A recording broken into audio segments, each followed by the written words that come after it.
Thank you, Mr. Kawa, for my introduction. Let me check.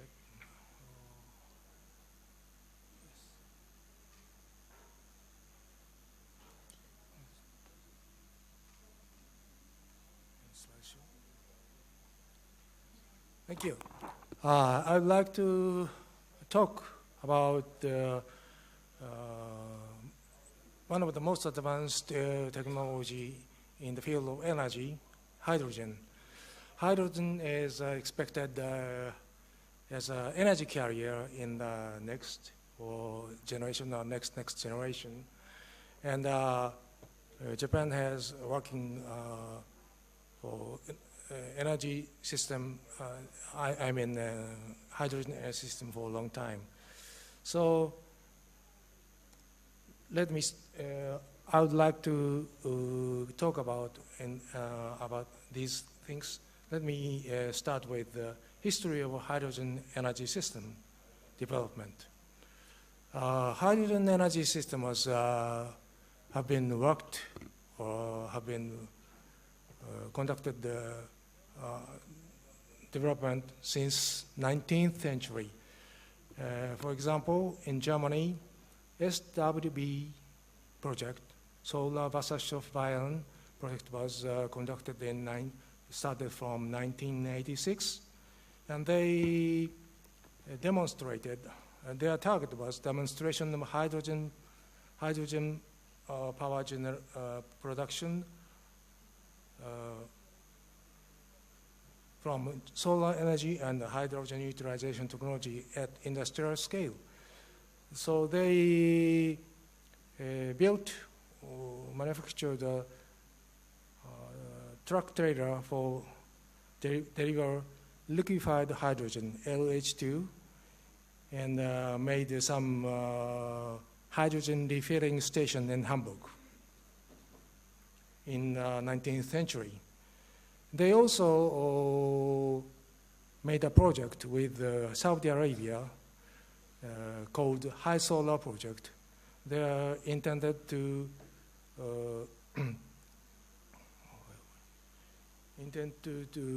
make a R&D hydrogen production from solar energy and hydrogen utilization technologies. And the biggest project was conducted by Europe and Canada, especially the state of Quebec. It was called Euro-Quebec Hydrogen Pilot Project, EQHHPP. It was started in 1986 and until 1997. Their target was 100 megawatt pilot project to study the shipping of Canadian hydropower converted via electrolysis into hydrogen and shipping to the hydrogen to Hamburg, Germany. In Montreal, they tested high-theme bus. High-theme means methane plus hydrogen. They modified conventional natural gas bus to high-theme bus and tried in the city of Montreal. In Japan, we conducted a WeNet project. That's a national project conducted in the year of 1993 to 2002. The target was create a worldwide hydrogen network, including hydrogen production from renewable sources, transportation, and also utilization. The concept is such as this. We produce hydrogen in the country abundant of renewables, such as sunshine or wind, and make electricity and convert it to hydrogen by electrolysis and transport to the consuming site and use it. We conducted that project in a sub-task style, managing system and elemental technologies, such as subtask 1 dealt with systems, and subtask 2 international cooperation, subtask 3 mainly in safety, and subtask 4 hydrogen production, subtask 5 transportation and storage, and so on. And in the WINET project, we estimated which transportation method is good for hydrogen energy chain, supply chain. Okay, and we reviewed liquid hydrogen, methanol, and ammonia, cyclohexane, and methyl formate, such as product, such as material as a media. And we concluded at that time, liquid hydrogen is most efficient medium, and development of hydrogen tanker has been carried out in the WINET project. Recently, Kawasaki Heavy Industries took advantage of the achievement of this WINET project, and they announced that they developed very effective liquid hydrogen tanker and gained approval from Japan Maritime Association in 2014. This is image tanker ship by Kawasaki Heavy Industries, including these liquid hydrogen container with a very excellent installation they have developed. And they recently built or constructed smaller scale tanker for demonstration. And the other medium, promising media, is organic hydride. Chiyoda Corporation developed a methyl cyclohexane system. They call it SEPRA hydrogen. The point is,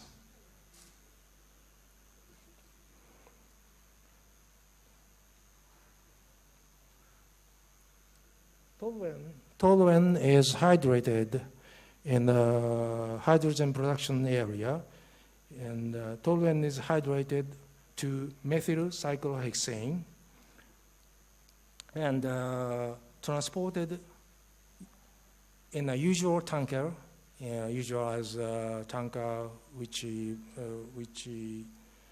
transport petroleum or chemical stuff, and then transport to the consuming site, and at the consuming site they dehydrate to make hydrogen again and toluene. Now, toluene is recycled to go back to the hydrogen generation site. That is the promising transportation media other than hydrogen, liquid hydrogen. Then NEDO, this project was still ongoing after WINET. They put stress on hydrogen utilization rather than total energy system, because hydrogen application is very easy to explain hydrogen advantages and to the people. So they shifted their policy to make development on station or application of hydrogen after VNet project. And they built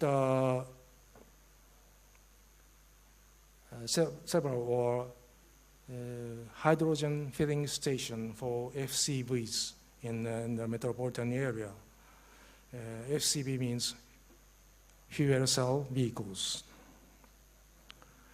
And now we have approximately 19 hydrogen refilling stations in Japan, mostly in the central Japan and the western part of Japan. And based on these achievements, recently CO2-free hydrogen supply chain concept is presented, such like this. We produce hydrogen from renewable energies where wind or sunshine is abundant, and such as Patagonia in Argentina has a very strong and steady wind in the field, and we can make a lot of electricity from windmills and converted hydrogen via electrolysis of water, and can transport transported to Japan. And also recently Australian government, or especially in the state of Queens, agreed to make collaboration with Japanese companies to produce hydrogen from brown coal. Brown coal is, has a low quality of moisture in it, and very difficult to transport because it is very easy to fire or ignite during transportation. So they have little application. So we can concept it like this. We can make hydrogen from brown coal by partial oxidation, but CO2 comes out as a byproduct. We recover carbon dioxide and capture and store underground. And the captured CO2 is buried underground or used as recovery of oil well. And they can liquefy into liquid hydrogen, then transport by a liquid hydrogen tanker to the consuming site and apply in the industry or transportation system or power generation by hydrogen turbine or combined cycle of hydrogen system, a hydrogen power generation system. So, in order to promote this scheme,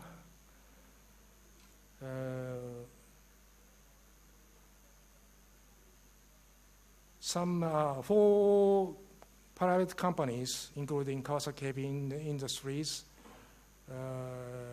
made an association in February this year. Their goal is demonstrate technologies necessary for creation of the hydrogen supply chain worldwide. Their schedule is to develop the supply chain elements for the pilot scale demonstration by 2020, the year of Tokyo Olympics. Other than that, we have some energy project in Japan. Prime Minister Abe announced the plan of new Fukushima New Energy Plan. Fukushima is a very famous site that we had a very serious accident of nuclear power station in 6 years ago, and they are struggling to reconstruct their prefecture. And one of the project is we make hydrogen from renewable energy and